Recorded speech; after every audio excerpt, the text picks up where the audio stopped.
Assalamualaikum warahmatullahi wabarakatuh. Kembali lagi dengan saya Fikri Nizar Rahman.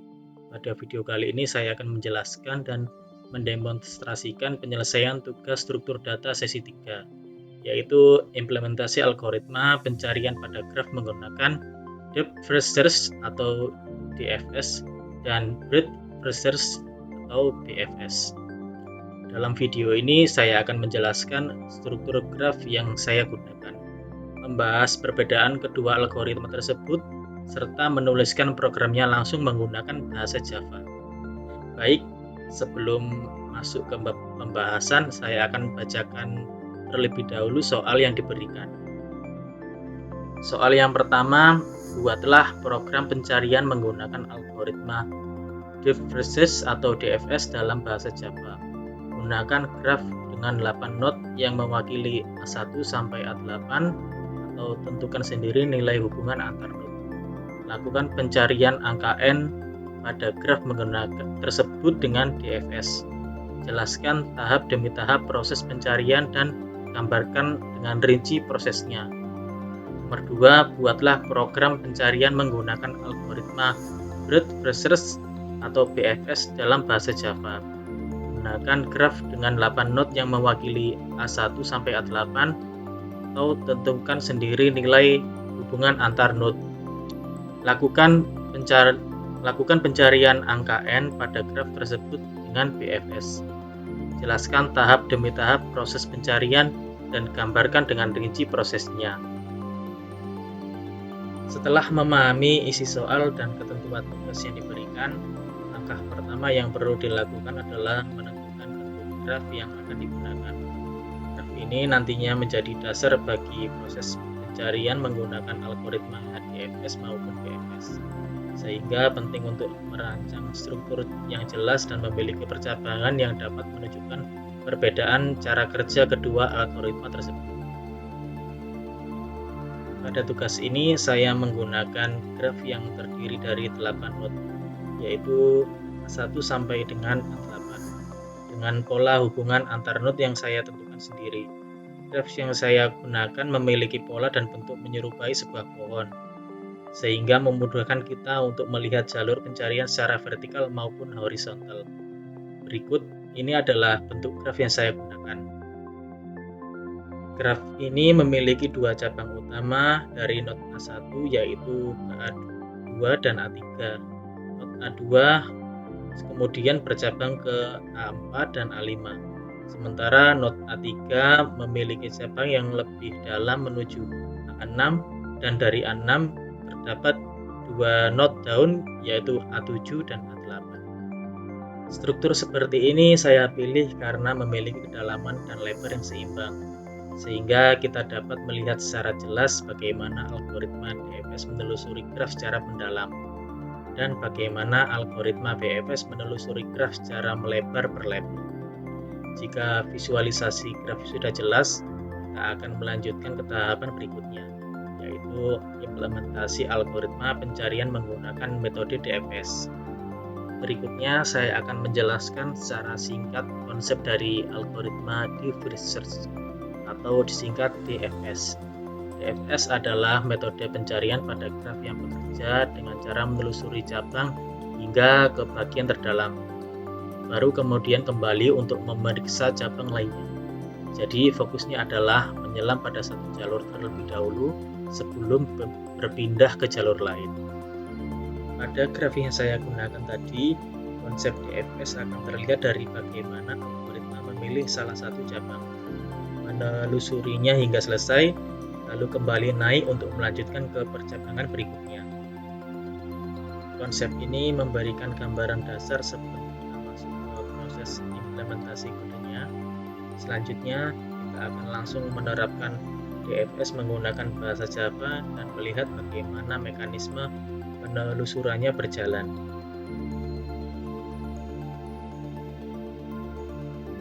Pertama, saya akan memulai dengan membuat sebuah file Java baru bernama tugas 3 struktur Java. Di bagian paling atas, saya mengimpor library yang diperlukan, yaitu library untuk struktur data, map, list, dan set. Setelah itu saya mendefinisikan kelas utama yang digunakan untuk menjalankan algoritma DFS. Selanjutnya saya mendeklarasikan sebuah struktur graf menggunakan hashmap untuk menyimpan setiap node beserta daftar tetangganya. Saya juga membuat sebuah set untuk mencatat node mana saja yang sudah dikunjungi agar proses pencarian tidak mengunjungi node yang sama berulang kali.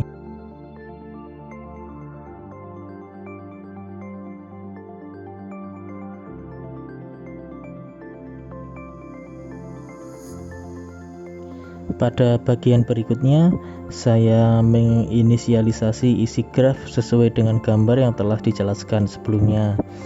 Setiap node saya hubungkan dengan node-node tetangganya menggunakan struktur adjacency list.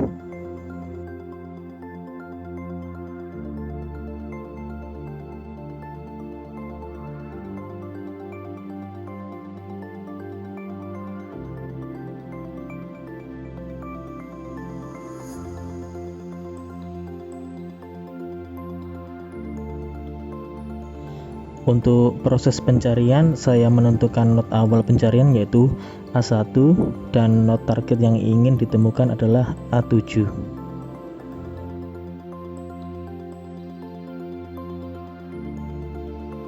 Berikutnya, saya memanggil fungsi DFS dari dalam metode main.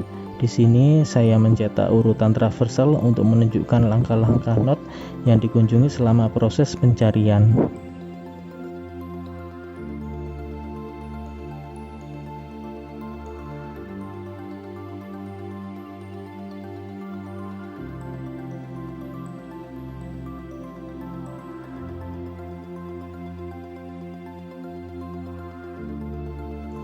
Selanjutnya, ini adalah fungsi utama dari algoritma DFS. Fungsi ini menerima node yang sedang dikunjungi serta node target yang ingin ditemukan. Pada setiap kunjungan, node tersebut dicetak dan ditandai dengan visit. Jika node saat ini adalah node target, proses pencarian langsung dihentikan. Jika tidak, fungsi akan menelusuri setiap node tetangganya secara rekursif.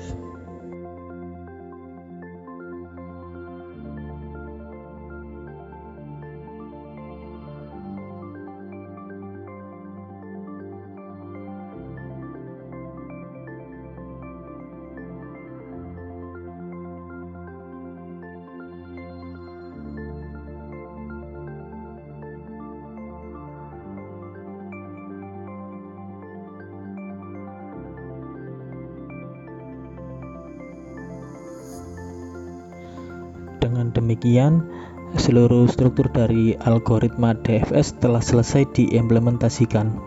Ketika program ini dijalankan, kita dapat melihat urutan kunjungan node yang dilakukan oleh DFS sesuai dengan karakteristik penelusuran mendalam. Hasil pencarian akan menampilkan apakah node target berhasil ditemukan atau Setelah tidak. program dijalankan, kita dapat melihat hasil traversal yang dicetak oleh algoritma DFS pada layar. Urutan node yang dikunjungi menunjukkan bagaimana algoritma DFS menelusuri graf secara mendalam berdasarkan struktur graf yang telah kita buat. DFS memulai proses dari node A1, kemudian memasuki cabang pertama menuju A2, dilanjutkan ke node-node yang berada pada kedalaman yang lebih rendah seperti A4 dan A5. Setelah seluruh cabang dari A2 selesai ditelusuri, algoritma kembali ke node awal dan melanjutkan proses ke cabang berikutnya, yaitu ke A3, kemudian turun ke A6, hingga akhirnya mencapai node target yaitu A7. Dari hasil traversal ini, terlihat bahwa algoritma DFS benar-benar menelusuri jalur hingga ke dalam maksimal sebelum berpindah ke jalur lainnya. Hal ini sesuai dengan karakteristik utama DFS, yaitu menelusuri sebuah percabangan sampai habis sebelum kembali ke titik sebelumnya. Pada bagian akhir keluaran program, terdapat informasi apakah node target berhasil ditemukan. Dalam percobaan ini, node 7 berhasil ditemukan, dan proses penelusuran berhenti tepat setelah node tersebut tercapai. Setelah kita menyelesaikan implementasi algoritma Deep First Search dan melihat bagaimana DFS menelusuri graf secara mendalam, selanjutnya kita akan melanjutkan ke algoritma pencarian yang kedua, yaitu Breadth First Search atau BFS. Algoritma ini memiliki karakteristik yang berbeda dari DFS, sehingga hasil penelusurannya akan menunjukkan pola yang berbeda. Jika DFS bergerak secara vertikal dengan menelusuri cabang terdalam terlebih dahulu, maka BFS justru melakukan penelusuran secara horizontal berdasarkan level. Untuk memberikan gambaran yang lebih jelas mengenai perbedaan kedua metode ini, saya akan mengimplementasikan BFS menggunakan graf yang sama seperti sebelumnya, yaitu graf dengan 8 not mulai dari A1 hingga 8. Baik, jika sudah siap kita akan langsung masuk ke proses pengkodean BFS menggunakan bahasa Java. Selanjutnya, saya membuat program untuk algoritma Breadth First Search atau BFS. Saya mulai dengan membuat file baru bernama tugas3bfs, kemudian mengimpor library yang diperlukan untuk mendefinisikan kelas utama. Seperti pada program DFS, saya mendeklarasikan sebuah struktur graf menggunakan hashmap dan sebuah set untuk mencatat node-node yang sudah dikunjungi. Struktur penyimpanan ini tetap sama dengan graf yang digunakan sama dengan sebelumnya.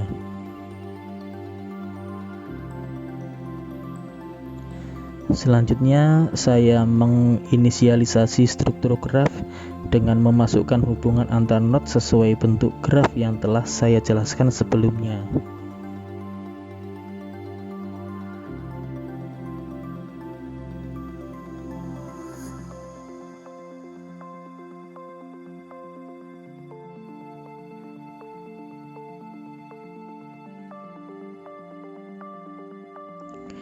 Node awal pencarian tetap saya tetapkan pada A1 dan node target yang ingin dicari juga sama, yaitu A7.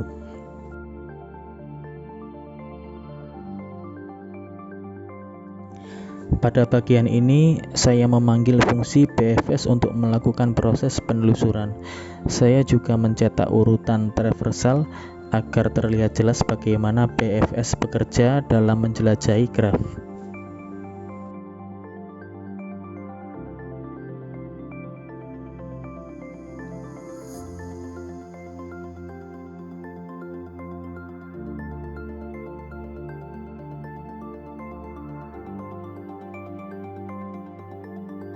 Berikutnya adalah fungsi utama dari algoritma BFS. Berbeda dengan DFS yang menggunakan rekursi, BFS menggunakan struktur data queue atau antrian. Node pertama yang dimasukkan adalah node awal, kemudian selama antrian masih berisi node, BFS akan mengambil node terdepan, mencetaknya, memasukkan seluruh tetangganya yang belum dikunjungi ke dalam antrian. Dengan cara ini, BFS menelusuri graf berdasarkan level, dimulai dari node yang paling dekat dengan node awal.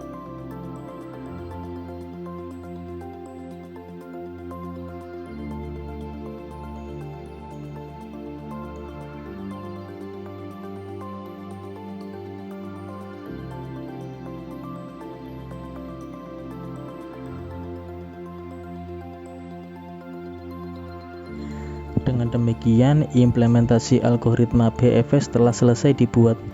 Melalui fungsi ini, kita dapat melihat bagaimana BFS menelusuri graf dari node yang paling dekat terlebih dahulu sebelum turun ke level berikutnya. Ketika program dijalankan, urutan traversal akan menunjukkan karakteristik BFS yang menelusuri graf secara melebar. Hasil akhir juga akan menampilkan apakah node target berhasil ditemukan. Setelah program BFS dijalankan, kita dapat melihat urutan traversal yang ditampilkan pada layar. Hasil ini menunjukkan bagaimana algoritma Breadth Search menelusuri graf berdasarkan level atau kedekatan jarak dari node awal. BFS dimulai dari A1 kemudian berpindah ke seluruh not yang berada pada level berikutnya, yaitu A2 dan A3. Setelah itu, algoritma melanjutkan penelusuran ke not-not yang berada pada level selanjutnya, yaitu A4, A5, dan A6.